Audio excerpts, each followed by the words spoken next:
Bu gördüğünüz taş Sengi ibretti. Yani ibret taşı.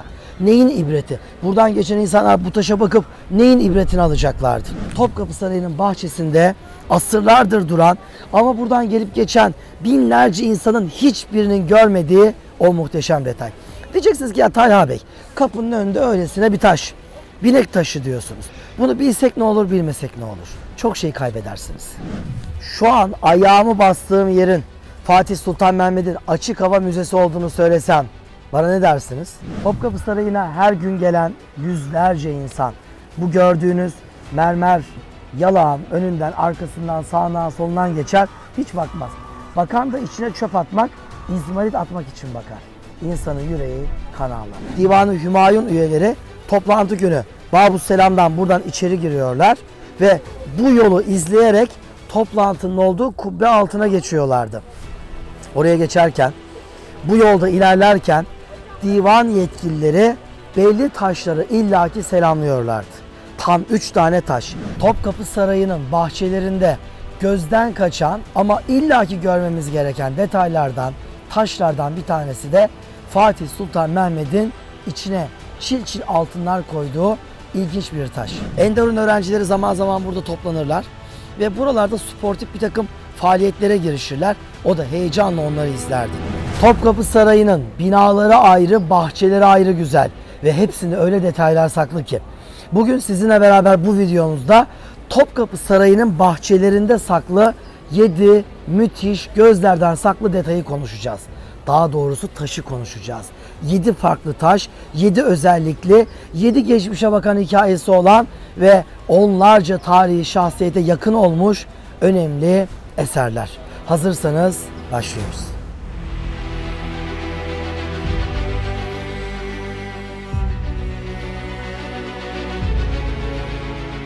Bir, herkesin gözü ürpertiyle ona bakardı. İbret taşı. Topkapı Sarayı'nın bahçesinde şu an yüzlerce insan bilet kuyruğunda, onlarca insan elektronik kayıt kuyruğunda, kapıdan girmek isteyen de bir o kadar insan var. Ama şöyle bir dikkatle hepsine bakıyorum. Hiçbirinin dikkatle bakmadığı, hatta görmediği bir detayın tam önünde duruyorum.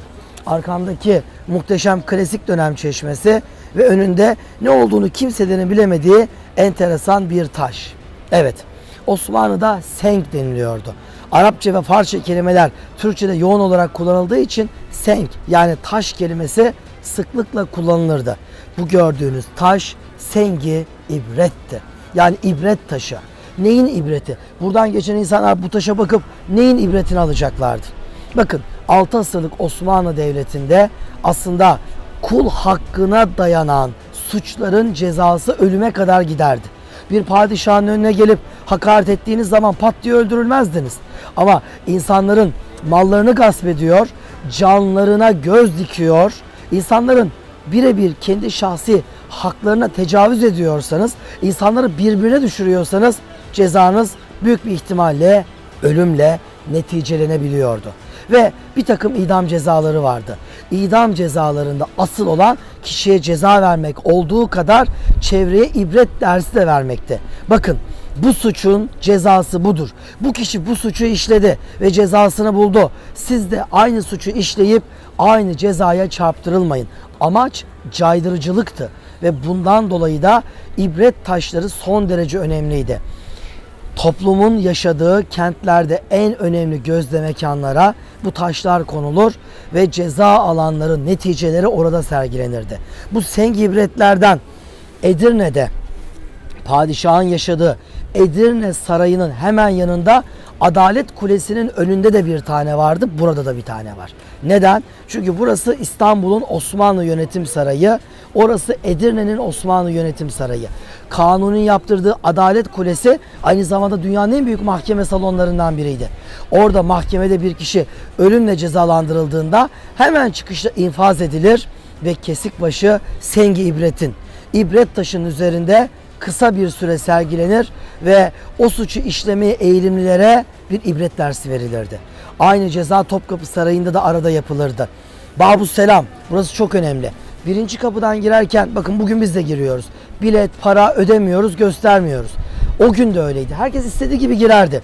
Herkesin girebildiği, dolaşabildiği bu avluda bu taşın üzerinde bulunan bir kesik baş öldürülmüş bir kişiyi ve onun cezasını herkese ilan eder. Suçlar Osmanlı coğrafyasında cezasız kalmaz. Mazlumun ahı yerde kalmaz ve zalim de karşılığını illaki görür. Sakın ha sakın bu topraklarda zalimlerden olmayın denirdi. Çeşme Cellat Çeşmesi adıyla adlandırılıyor. Çünkü infaz burada gerçekleşiyordu. Vücut götürülüyor, baş burada bir süre bırakılıyordu. Onun için ceza alan insanların genelde mezarlarında ya sadece başları vardı ya da sadece vücutları. 2. Nice devlet adamı bu taşa basmadan saraya giremedi. Binek taşı. Şöyle başımı kaldırıp bir bakıyorum da Osmanlı dönemindeki kurala hala harfiyen uymaya devam ediyoruz. Nedir o kural? Bu gördüğünüz kapıdan at sırtında girmeme kuralı. Evet, hakikaten öyleydi. Bu gördüğünüz kapı Babüsselam, sarayın ana giriş kapısı ve çok önemli bir kural vardı. Dışarıdan atla gelen kimse buradan içeri atla giremez. İçeriden herhangi bir kişi bir yerden bir at bulup atla dışarı çıkamaz. Bu kapıdan atla girip çıkacak tek bir kişi vardır. O da Osmanlı padişahıdır. Peki bu gördüğünüz avluya her gün yüzlerce insan geliyordu. Asırlar boyunca herkesin biniti attı, katırdı, merkepti. Peki buraya illaki at sırtında gelen nice insan zevat atından nerede iniyordu? Bu kapının önünde. Attan inmek, ata binmek öyle çok kolay şeyler değildi. Hele o günün Osmanlısının cidogosu yüksek dev atları. Bu atlara binip inmek o günün kaftan giymiş insanları için daha bir zorluk teşkil ediyordu. O zaman binek taşı kullanılmalıydı. Hangi binek taşını? Topkapı Sarayı'nın bahçesinde asırlardır duran ama buradan gelip geçen binlerce insanın hiçbirinin görmediği o muhteşem detay. Diyeceksiniz ki ya Talha Bey, kapının önünde öylesine bir taş. Binek taşı diyorsunuz. Bunu bilsek ne olur, bilmesek ne olur? Çok şey kaybedersiniz. Bu gördüğünüz taş bir kere bütün insanları geçin. Osmanlı sadrazamları, kim bunlar? Sokulu Mehmet Paşalar, Makbul Pargalı İbrahim Paşalar, Semiz Ali Paşalar, Lale Mustafa Paşalar ve diğerleri. 6 asırda gelmiş yüzlerce dünyanın 2 numaralı en gözde adamları. Buradan atlarının sırtına geliyorlardı illaki ve atlarından burada iniyorlardı. Şu gördüğünüz taşa Sokulu Mehmet Paşa yüzlerce kere ayağını dokundurmuştu. Siyavuş Paşalar, Şemsi Paşalar, kimler kimler. Heyecanlandınız mı? Heyecanlanmamak mümkün değil. Topkapı Sarayı'nın bahçesinde küçücük, ibretlik bir taş tarih boyunca insanların bir kere yüzünü görebilmek için günlerce beklediği adamlara en yakın olmuş ve bugün de aynı yakınlıkla bize kucak açmakta. Gelin ve bu taşın da hikayesini bizzat kendisinden dinleyin. 3. Fatih Sultan Mehmet bu taşları sarayda neden topladı? Sultanın Açık Hava Müzesi. Şu an ayağımı bastığım yerin Fatih Sultan Mehmet'in Açık Hava Müzesi olduğunu söylesem bana ne dersiniz? Aynen öyle. Fatih için her zaman ben bir numara derim. Osmanlı'da 36 padişahın bir numarası kayıtsız şartsız Fatih Sultan Mehmet. Çünkü bir insan her konuda bir olur mu ya? Her konuda önde, her konuda açık görüşlü, ufuk sahibi olur mu? Yani bir insan bir yönde çok iyidir, öbür yönde körelmiştir, sıkıntılıdır, basiretsizdir. Fatih öyle değil. Fatih Sultan Mehmet İstanbul'u fethediyor. Ve fethettikten sonra Doğu Roma İmparatorluğu'nun kalıntılarının dört bir yana yayıldığı bir şehri teslim alıyor. O kadar sanat seviyor ki etraftaki yıkılmış, parçalanmış, sağda solda kalmış sanat değeri olan Antik Roma ve Hristiyan Roma dönemine tarihlenen bir takım taşlara kıyamıyor. Ve bunları toplatıyor. Toplattığı bu taşları Topkapı Sarayı inşa edilirken sarayın birinci avlusu olan bu Birun avlusunun bu köşesine yığdırıyor. Yani bir nevi açık hava müzesi kurduruyor. Bu görmüş olduğunuz devasa akantus yapraklı sütun başlığı da Fatih'in emriyle buraya getirildi. Bu görmüş olduğunuz küçük akantus yapraklı kompozit sütun başlıkları da şu yanımdaki, şu arkamızdaki de. Yani bizde herhangi birine deseler ya Romalılardan kalmış taşlar, gavurun taşları, yıkın, kırın, atın, denize dökün, bize ne derler? Demek ki bunu diyenler Fatih Sultan Mehmet'in ruhunu şu kadarcık anlamamışlar.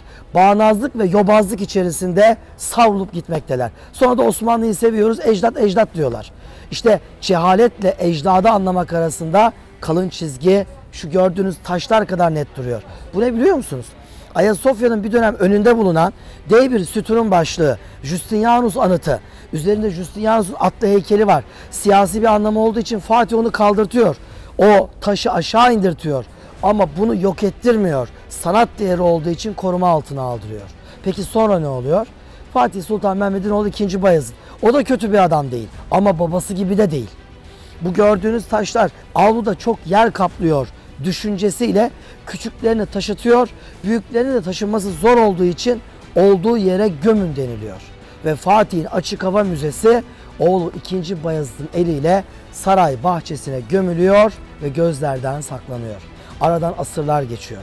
İnsanlar saray avlusu içinde Fatih'e ait kıymetli taşların bulunduğunu ve gömüldüğünü biliyor ama neresi olduğunu unutmuşlar. 1940'lı yıllarda saray bahçesinde köklü bir peyzaj çalışması yapılacakken önce kazı yapalım, bu taşları bulalım deniliyor. Ve kazı sırasında Fatih döneminde itinayla buraya getirilen bu taşlar işte burada şu an gördüğünüz yerlerde ortaya çıkıyor. Ve hepsi aynı yerlerde bahçenin bu köşesinde yeniden sergileniyor. Ne diyelim? Fatih'in ufkunu yeniden yakalayabilmek dilek ve dualarımızla. Hadi bir başka taşa geçelim. 4. Saray avlusundaki bu hayvanlar da neyin nesi? Ceylan yalakları. Topkapı Sarayı'na her gün gelen yüzlerce insan bu gördüğünüz mermer yalağın önünden, arkasından, sağından, solundan geçer, hiç bakmaz. Bakan da içine çöp atmak, izmarit atmak için bakar. İnsanın yüreği kan ağlar. Ben bazen gruplarla gelirim. Grubun içindeki çocukları böyle ön plana dizerim. İşte yaşı 5'tir, 7'dir, 10'dur, 12'dir. Özellikle onları anlatırım. Bayılırlar. Gözleri nasıl parlar görmelisiniz. Nedir bu? 16. yüzyıldan kalma Osmanlı'dan günümüze gelmiş orijinal tek ceylan yalağıdır. Topkapı Sarayı'nda Bab-ı Hümayun'dan girerken ne konuşmuştuk? Hicr suresinin ayetlerini. Yani Osmanlı bu avluları cennete benzetmeye çalışmış. Huzur ve selametle girin. Huzur ve selametle oturun demiş. Ve cennete benzetmek için bir takım ilginç uygulamalarda bulunmuş. Onlardan bir tanesi de bu gördüğünüz avluya salmış olduğu evcilleştirilmiş geyik ve ceylanlar. Her gün görevliler geliyorlardı. Bu gördüğünüz yalağın içindeki suyu boşaltıyorlardı. Kenarda menfezi var. Tıpasını açıyorlardı. Yıkıyorlardı. Nihayetinde duran su pelesenk, yosun bağlar. Temizliyorlardı. Tıpasını takıp temiz su dolduruyorlardı. Sadece yalakta gördüğünüz kısma değil, şu küçük küvetlere de dolduruyorlardı. Ceylanlar, geyikler buradan su içerken küçük kuşlar buraya konuyor. Gagalarıyla bu şekilde üzerlerine su atarak burada banyo yapıyorlardı. Ve tam 5 asır evvel sizin sadece insanlara değil hayvanlara da muhteşem bir merhamet örneği gösteren atalarınız bunları ortaya koymuşlardı. Keşke atalarımızın o muhteşem merhamet anlayışlarını bu objelerin şahsında gençlerimize, çocuklarımıza yine anlatabilsek. Keşke bu gördüğümüz orijinal ceylan yalağının başına bir şey gelmeden bunu depoya kaldırsak ama kaldırmadan önce bunun birebir aynısından onlarcasını yapıp şu gördüğünüz yerlerde şu uyduruk yalakların yerlerine koyabilsek. Ben gruplara bunu anlatınca sözlerimi hep şöyle bitiriyorum. Tarih kitapları bize öyle anlattı ya. Barbar dedelerimiz Osmanlılar bunu yapmış. Onların medeni torunları olan bizler bunu yapmışız. Barbarlık ve medeniyet hakikaten o kadar belli. 5. Önünde eğilmeden hiç kimse divan toplantısına katılamazdı. Selam taşları. Topkapı Sarayı'na biletimizi göstererek girdiğimiz kapı Babus Selam, Kuleli Kapı. Oradan girdiğiniz zaman önünüze 3 tane yol çıkar.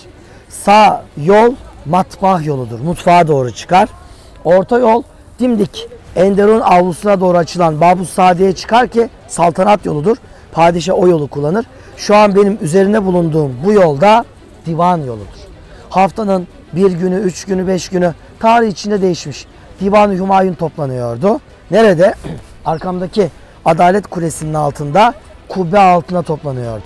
Ve Divan-ı Hümayun üyeleri toplantı günü Babus Selam'dan buradan içeri giriyorlar ve bu yolu izleyerek toplantının olduğu kubbe altına geçiyorlardı. Oraya geçerken, bu yolda ilerlerken divan yetkilileri belli taşları illaki selamlıyorlardı. Tam 3 tane taş. Bakın o taşlardan bir tanesi bu gördüğünüz taş. Bir diğeri hemen ortada şu lavantaların aralarında duran taş.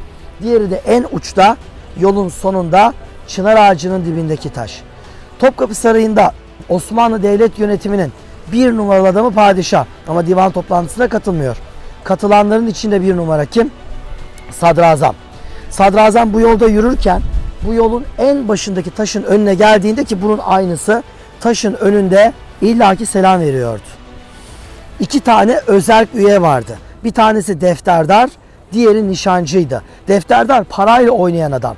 Kimsenin ona müdahale etmemesi gerekmekteydi. Ve defterdar ve nişancı. Nişancı niye? O da padişahın mührünü taşırdı. Onlar da ortadaki taşın önüne gelir. Onlar da selamlarını verir. İhtiramla toplantı yerine geçerlerdi. Diğerleri kimlerdi? Reisül Küttab, Kaptanı Derya, Kazasker ve Müftü. Bunlar bu şekilde gelirler. Onlar da bu gördüğünüz taşın önünde selam verir ve yollarına devam ederlerdi. Bu gördüğünüz taşlara selam taşı diyoruz. Bugün görüyorsunuz Topkapı Sarayı'na her gün binlerce insan geliyor. Hiçbirinin görmediği, bilmediği otların arasında kalmış bu küçücük taşlar. Bu görmüş olduğunuz taşlar selam taşları. Bu görmüş olduğunuz taşlar Osmanlı Devleti'ni simgeliyor. Ve bu gördüğünüz taşlar halkı, milleti simgeliyor. Toplantıya katılanlar bu taşları neden selamlardı? İçeride toplantıda kararlar alınacak. Evet ya da hayır diyecekler. Evet ya da hayır derken kendi nefislerini mi düşünecekler? Kendi akrabalarını, çevrelerini mi düşünecekler? Kendi ceplerini, kendi iktidarlarını mı düşünecekler? Yoksa devleti ve milleti mi düşünecekler? Taşa selam vererek aslında devlet ve millet adına karar verecek, kendi nefsimi kesinlikle kararlara katmayacak yeminini yapmış oluyorlardı. 6. Yıllarca nice hazine onun içinde saklandı. Sarayın vaftiz kuyusu. Topkapı Sarayı'nın bahçelerinde gözden kaçan ama illaki görmemiz gereken detaylardan, taşlardan bir tanesi de Fatih Sultan Mehmet'in içine çil çil altınlar koyduğu ilginç bir taş. Bu bir havuz aslında. Bakın tam arkamda görüyorsunuz. Şimdi bilmeyen buradan geçerken ne diyecek? İşte çimlik bir alan, ortasında bir mermer havuz. Belki zamanında içinden böyle bir fıskiye vardı. Su fışkırtılıyordu. Böyle bir göz güzelliği meydana getiren bir peyzaj havuzuydu. Normalde alakası yok. Bu gördüğünüz havuz aslında arkada bulunan Fatih Sultan Mehmet Köşkü'nün yeraltı odasında bulunmaktaydı. Topkapı Sarayı yapılırken, inşa edilirken Fatih döneminde ilk inşa edilen binalardan biri Fatih Köşkü'ydü. Ve Fatih Sultan Mehmet bu gördüğünüz havuzu bizzat bu bahçelerde buldurmuş, oraya aldırmış ve o mahzende, hazine mahzeninde içi asırlarca çil çil altınla doldurulmuştu. Ve sonrasında vazifesini eda edip bu amaçla kullanılmayacak bir duruma geldiğinde havuzu kırmadılar, yıkmadılar, yok etmediler. Aldılar, getirdiler, çimlerin arasına koydular ve bir peyzaj, süs havuzu gibi kullandılar. Aslında bu havuzun hikayesi Fatih'ten de öncesine dayanmaktaydı. Dikkatle içine doğru baktığınızda bu havuzun içinin haç şeklinde olduğunu göreceksiniz. Yani bu bir vaftiz havuzuydu. Bir manastırdan, kiliseden alınmış, Fatih tarafından bizzat Fatih Köşkü'nün mahzenlerinde kullanılmıştı. Peki Topkapı Sarayı'nın bahçesinde kilisenin, manastırın ne işi vardı? Bir gün yolunuz Topkapı Sarayı'na düşerse, biraz vaktiniz genişse sarayın bahçelerini gezerken arka gülhane bölümüne de uğrayın. Orada bir yıkık manastırın temelleriyle karşılaşacaksınız. Gotlar Sütunu'nun hemen yan tarafında. Fatih daha İstanbul'u fethetmezden evvel Roma İmparatorluğu'nun büyük sarayı Sultanahmet Camii'nin olduğu yerdeyken Sarayburnu bölgesinde de bir takım manastır yapıları vardı. Bu dini yapılardan bir tanesinin içinde bulunan bu vaftiz havuzu o bina yıkılıp da ortalıklarda kaldığında Osmanlı tarafından fark edilmiş, Fatih tarafından hazine kasası olarak kullanılmış, daha sonra getirilmiş ve buraya konulmuştu. Gördüğünüz gibi Pagan Roma'dan Hristiyan Roma'ya, Osmanlı'nın İstanbul'u fetih döneminden Türkiye Cumhuriyeti'ne şu havuzun bize anlatacağı o kadar çok hikaye var ki aslında. 7. Ona sadece padişahlar oturabilirdi. Bahçe tahtı. Topkapı Sarayı'nın bahçelerinde gözlerden ırak taş yapılardan bir tanesi de bu gördüğünüz arkamızdaki taş taht. Normalde taht dediğimiz zaman biz bu formda tahtları pek görmeyiz Osmanlı'da. Çünkü Osmanlılar bizim dedelerimiz, geçmişimiz. Biz nasıl akşam evde televizyon karşısında çekyatların üzerinde ayaklarımızı altımıza alıp, yayılıp, kaykılıp, devrilip, ayaklarımızı uzatıp oturuyorsak, o koca koca Osmanlı padişahları da öyle oturuyorlardı. Burada olduğu gibi böyle sandalye tepesi oturmuyorlardı. Ama burası bahçe tahtıydı. Ve padişah geçici kısa bir sürede burada oturup bahçedeki bir takım programları, organizasyonları, faaliyetleri izliyordu. Bu taht buraya 4. Murat döneminde yapıldı. 4. Murat sportmen bir padişahtı. Vücut yapısı olarak, merakları, ilgi alanları olarak ve kuvvet olarak spora yatkın ve son derece ilgiliydi. Enderun öğrencileri zaman zaman burada toplanırlar ve buralarda sportif bir takım faaliyetlere girişirler. O da heyecanla onları izlerdi. Bazen labut atarlar, bazen ok fırlatırlardı. Padişah da zaman zaman heyecanlanır, onlara eşlik ederdi. Bu faaliyetlerinden bir tanesinde Enderun öğrencileri labut atmaktaydı. Labut, meşe kütüğü.